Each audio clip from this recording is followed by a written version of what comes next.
Hi there, welcome to Grain TV. I'm Kevin McNew. It's Wednesday, January 14th, and day 4 of the bean rally continued, although we did get some selling at the end to trim the highs. Still managing to close at 1075, up 5 on the day, and corn was off a penny and a quarter, and wheat in Chicago off 3.5. News continues to be focused on what's going on in Argentina. The wet weather over the 3-day weekend really sort of exemplified the problems we're having down there.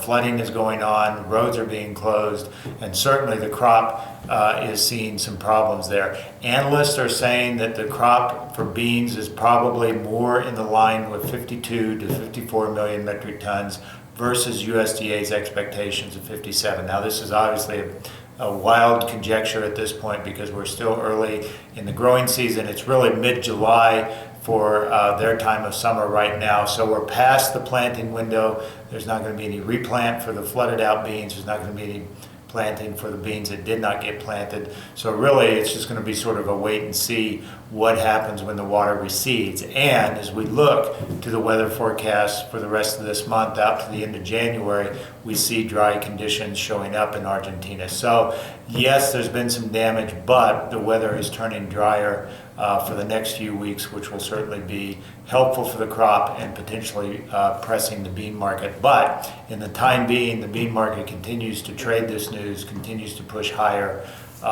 going further into the 1070, 1080 range. Today, we traded around 1080, traded up to that doorstep 3 times before backing off to the 1075 on the close. So overall, the 4-day rally continues to be intact, and I would expect more of that continuation of bulls continuing to add to their positions and push this market higher as we move forward. Let's take a look at the long-term chart here on March beans. This is the daily chart. We talked about 1075 yesterday being the overhead resistance. Certainly we cleared it today. It took us a few attempts to get through it, but once we did, we held up there, and we managed to close around that 1075 mark on the end of the trade today. So overall, it's still a market that is favoring the upside. Next target in my mind, once we clear 1080, which is the overhead resistance on the chart left by today's trade action, then we're up to 1096, which was the high set back in July. So, certainly we have come a long way here. I don't think we're done yet. I think we'll continue to push this market higher, but that's not to say you fall in love with this rally like we did last year. Last year we had a rally that started at $8 lows, went $3.50 higher into starting in March, going into mid-June. I don't think we're going to see that kind of rally this time around because, first of all, it's Argentina, not Brazil, that's in the crosshairs. Argentina only about 1/3 of the size of Brazil in terms of corn and bean production. And secondly, we're talking about excess moisture, not excess dry conditions.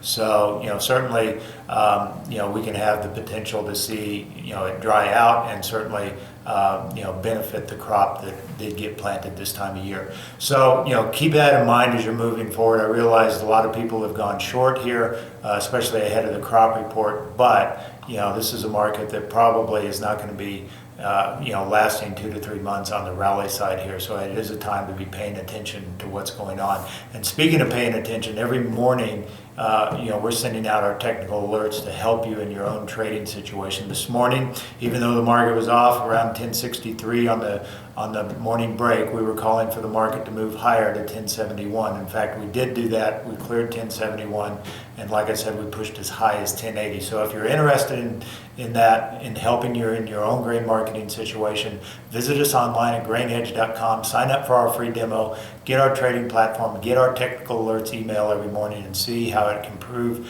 your bottom line as a grain farmer. That's all we've got for today. Join us tomorrow. We'll be talking about EIA ethanol numbers. Have a great day.